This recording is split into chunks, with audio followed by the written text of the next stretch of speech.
निवडणूक, महानगरपालिकेची निवडणूक सुरुवात झालेली आहे.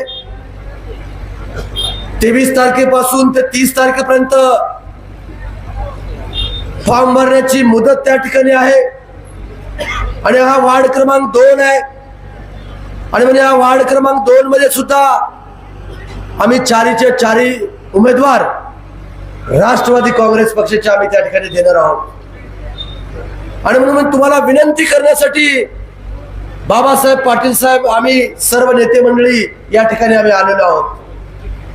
आणि म्हणून राष्ट्रवादी काँग्रेस पक्ष असा एक पक्ष आहे की तो सर्वसामान्य कार्यकर्त्याला राज्याच्या कॅबिनेट मंत्र्या पदापर्यंत नेण्याचं काम हे राष्ट्रवादी काँग्रेस पक्ष त्या ठिकाणी करतो. आज तुम्ही बघत असाल, माझं सुद्धा सामाजिक आणि राजकीय जीवन या पूर्व भागामध्ये त्या ठिकाणी गेलेला आहे. मी एक सुद्धा सर्वसामान्य कार्यकर्ता होतो. आज कार्यकर्ता मधून आमदार झालो, राज्यमंत्री झालो. आज राज्याचा कॅबिनेट मंत्री म्हणून मला 5 वर्ष काम करण्याची संधी या राष्ट्रवादी काँग्रेस पक्षाने त्या ठिकाणी दिलेली आहे. आणि म्हणून माझ्या मित्रांना, माझ्या वरिष्ठांना मला विनंती करायची आहे, हा राष्ट्रवादी काँग्रेस पक्ष सर्व जाती धर्माला न्याय देण्याचं काम या महाराष्ट्रामध्ये त्या ठिकाणी करीत आहे.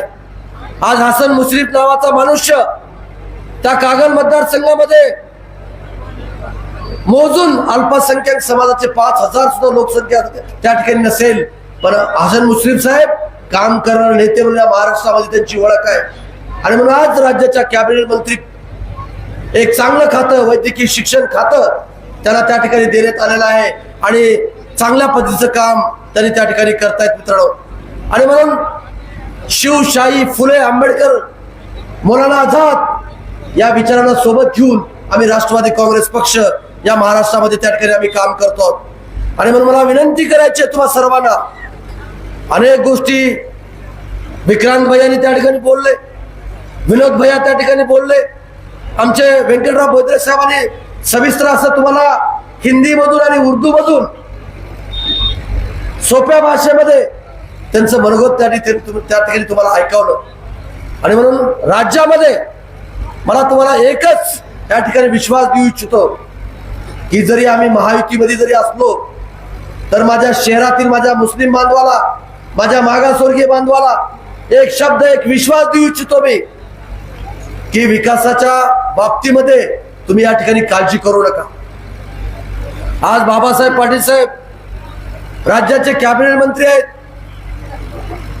या जिल्ह्याचे नेते म्हणून त्या ठिकाणी काम करतायत. ही महानगरपालिकेची निवडणूक आहे, ही काय लोकसभेची निवडणूक नाही, ही काय विधानसभेची निवडणूक नाही. तुम्हाला तुमच्या नगरामध्ये, तुमच्या गल्लीमध्ये तुम्हाला नागरी सुविधा उपलब्ध करून देण्यासाठीची ही निवडणूक आहे. आणि म्हणून मी या भागातला कार्यकर्ता असताना सुद्धा उदगीरमध्ये मला विधानसभेची उमेदवारी मिळाली. तिथल्या अल्पसंख्याक मुस्लिम बांधवांनी माझ्यावरती प्रचंड मोठा विश्वास त्या ठिकाणी मला दाखवला. आणि ते दाखवल्यानंतर 2 वेळेस त्या ठिकाणी मी आमदार झालो. दोन्ही वेळेस माझ्या अल्पसंख्याक बांधवाला आणि मागासवर्गीय बांधवाला त्यांचे जे जे प्रश्न होते ते सोडवण्याचं काम मी त्या ठिकाणी केलं. 8 कोटी रुपयाचा शादीखाना, कोट्यावधी रुपयाची शासनाची जागा आम्ही त्या ठिकाणी मिळवली. आणि माझ्या मुस्लिम बांधवासाठी, माझ्या गोरगरीब अल्पसंख्याक बांधवाचे तिथं लग्न व्हायला पाहिजे, तिथं कार्यक्रम व्हायला पाहिजे म्हणून 8 कोटी रुपयाचा शादीखाना आम्ही त्या ठिकाणी उभा केला. उर्दू भवन उभा करण्याचा निर्णय आम्ही त्या ठिकाणी घेतला. ईदग्याला हजारो बांधव ईद दिवशी नमाज पडायला त्या ठिकाणी येतात. जागा अपुरी पडत होती. मी निर्णय घेतला की ज्या मुस्लिम बांधवांनी आपल्याला प्रचंड सहकार्य केलं, आशीर्वाद दिले, आणि म्हणून ईदगाह मैदानाला सुद्धा आपण जागा दिली पाहिजे. आणि म्हणून मी ईदगाह मैदानाला सुद्धा जागा उपलब्ध करून दिली. अनेक कब्रस्तान आहेत. माझ्या लक्षात आलं कब्रस्तानलाही त्या ठिकाणी जागा कमी पडते. आणि म्हणून पिंपरी गावामध्ये आम्ही गायराण्यामध्ये 6 एकर जागा कब्रस्तानला सुद्धा उपलब्ध करून देण्याचं काम मी त्या ठिकाणी केलेलं आहे. आणि म्हणून माझ्या अल्पसंख्याक बांधवाला, माझ्या मागासवर्गीय बांधवाला मला एकच सांगायचंय, तुम्ही आमच्या सोबत राहा, आम्हाला खंबीर त्या ठिकाणी साथ द्या. तुम्हाला इथले जर 4 नगरसेवक तुम्ही घड्याळाच्या चिन्हावर तुम्ही जर निवडून दिलात, या भागातले जे काय नागरिक सुविधा पुरवायचे असतील, जे काही तुम्हाला रोड नाल्या किंवा जे काही तुमचे सार्वजनिक प्रश्न असतील, ते सगळं सोडवण्याचं काम आदरणीय बाबासाहेब पाटलाच्या आणि माझ्या माध्यमातून आम्ही तुम्हाला या ठिकाणी करून देखावशाय राहणार नाही हाही शब्द या पक्ष प्रवेशाच्या निमित्ताने या ठिकाणी मी देतो. मित्रांनो, आज अनेक प्रवेश होत आहेत. मकरंद भैया, उद्या एक मोठा स्फोट होणार आहे, ते उद्या सांगतो तुम्हाला. मोठा प्रवेश त्या ठिकाणी होणार आहे. आदरणीय बाबासाहेब पाटील त्या ठिकाणी प्रेस घेतील आणि त्या लोकांना हजारोच्या संख्येने लोकांना येणाऱ्या लोकांचा प्रवेश त्या ठिकाणी होणार आहे. म्हणून जिकडं बघल तिकडं विक्रांत भैया बोलण्यासारखं लोकांना आता पर्याय पाहिजे. पर्याय नाही म्हणून आपण विशिष्ट पक्षालाच आपण सातत्याने आपण मतदान करत होतो. आज तुम्ही बघत असाल, तुमच्यातलाच एक माणूस आमदार झालाय. तुमच्यातला एक माणूस इथं आमदार झाला का? कधी झाला का सांगा? का मागासवर घेतला तरी झाला का? कधी नाही झाला. आज आमचं मंत्रिमंडळ बघा तुम्ही, त्या मंत्रिमंडळात सर्व जाती धर्माच्या लोकांना न्याय देण्याचं काम माननीय अजितदादा पवार साहेबांच्या नेतृत्वाखाली त्या ठिकाणी झालेलं आहे. आणि म्हणून इथल्या नेतृत्वाला जर तुम्ही चांगली जर संधी दिलात तर नक्कीच या महानगरपालिकेवरती राष्ट्रवादी काँग्रेस पक्षाचा झेंडा फडकवल्याशिवाय राहणार नाही हाही विश्वास या पक्ष प्रवेशाच्या निमित्ताने या ठिकाणी देतो. आमिर भाई, तुमचं भाषण मी ऐकलं. पहिल्यांदा टिपू सुलतान या महान व्यक्तीच्या जयंती निमित्त या ठिकाणी मी आलो होतो.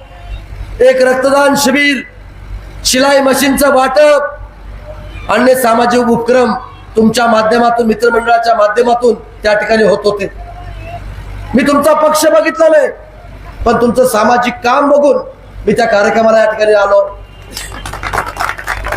आणि प्रचंड गर्दी त्या ठिकाणी होती.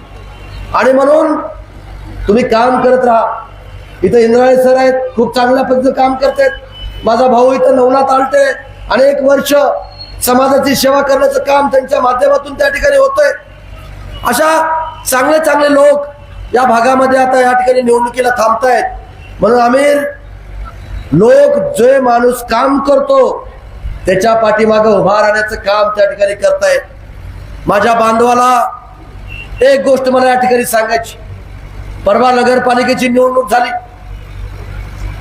आम्ही नगराध्यक्ष पदाला एक मुस्लिमचा उमेदवार आम्ही औषधामध्ये त्या ठिकाणी दिला. एक लिंगायताचा उमेदवार आम्ही उदगीरमध्ये त्या ठिकाणी दिला. दुसरा उमेदवार आम्ही अहमदपूरमध्ये त्या ठिकाणी दिला. पण उदगीरमध्ये क्रांती झाली, क्रांती. विधानसभेला ज्या मताधिक्यानं, मराठवाड्यामध्ये सगळ्यात जास्त मताधिक्यानं मला निवडून दिलं सर्व जाती धर्माच्या लोकांनी, त्याच पद्धतीनं नगरपालिकेच्या निवडणुकीमध्ये उदगीरमध्ये कमळाच्या फुलाला सुद्धा माझ्या अल्पसंख्याक बांधवांनी त्या ठिकाणी मतदान केलेलं आहे. आणि म्हणून मी जाहीररित्या उदगीरमधल्या अल्पसंख्याक मुस्लिम बांधवाचं या पक्ष प्रवेशानिमित्त मी त्यांचे जाहीर त्या ठिकाणी मी आभार मानतो. तुम्ही जात धर्म बघू नका. जाणीवपूर्वक कुणीतरी इथे येतील, हे जातीवादी पक्षाच्या सोबत आहेत, हे फक्त फक्त बोलतात. त्या ठिकाणी सांगतो तुम्हाला, निवडणूक एकदा संपली की मग त्यांच्या जे त्यांचे कामं असतील त्या ठिकाणी ते जात असतात. आपल्याला इथं आपल्या सुख दुःखात कोण येणार आहे, आपल्याला अडीअडचणीमध्ये कोण मदत करणार आहे, हाच व्यक्ती इथला नगरसेवक तुम्ही निवडून त्या ठिकाणी दिला पाहिजे. आणि म्हणून अतिशय चांगल्या पद्धतीचं काम करणारे हे चारही व्यक्ती आम्ही तुम्हाला त्या ठिकाणी देणार आहोत. आणि म्हणून तुम्हाला घड्याळाचं बटन त्या ठिकाणी ध्यानात ठेवलं पाहिजे आणि प्रचंड बहुमताने आम्हाला 2 नंबर वार्डातून चारीचे चारी उमेदवार त्या ठिकाणी आपण निवडून त्या ठिकाणी दिलं पाहिजे. आज बाबासाहेब पाटील एक व्यक्तिमत्व फार महान आहे. सहकारी चळवळीमध्ये अनेक वर्ष त्यांनी काम त्या ठिकाणी केलेलं आहे. एकदम बँका खूप चांगल्या पद्धतीने त्यांच्या मार्गदर्शनाखाली बँक चांगली काम करते. सोसायट्या त्यांच्या माध्यमातून चांगलं त्या ठिकाणी काम करतं.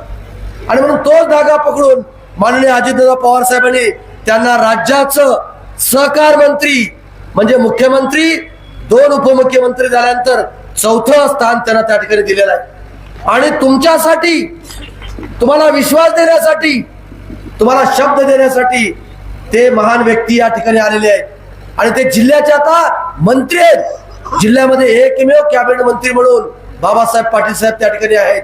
म्हणून हजारो कोटी रुपये या लातूर शहरामध्ये येतील. त्या हजारो कोटी मधले अनेक कोटी तुमच्या प्रभाग 2 मध्ये त्या ठिकाणी येतील. मित्रांनो, एकदा विश्वास टाकून बघा तुम्ही. मला कुणावर टीका करायची नाही. मी कधी कुणाची उणे दोने त्या ठिकाणी काढत नाही. मला ते काढायचंही नाही. तुम्हाला सांगतो, मी काम करणारा व्यक्ती आहे. काम केलं म्हणून मला सर्वसामान्य कार्यकर्त्याला विधानसभेमध्ये त्या ठिकाणी पाठवलं आणि म्हणून तुम्हाला हात जोडून विनंती करतो, या पूर्व भागामध्ये जिकडं तिकडं घड्याळ त्या ठिकाणी दिसलं पाहिजे आणि घड्याळाचे 25 उमेदवार त्या ठिकाणी या भागातून त्या ठिकाणी निवडून दिले पाहिजे, एवढी विनंती करतो आणि थांबतो. जय हिंद, जय महाराष्ट्र.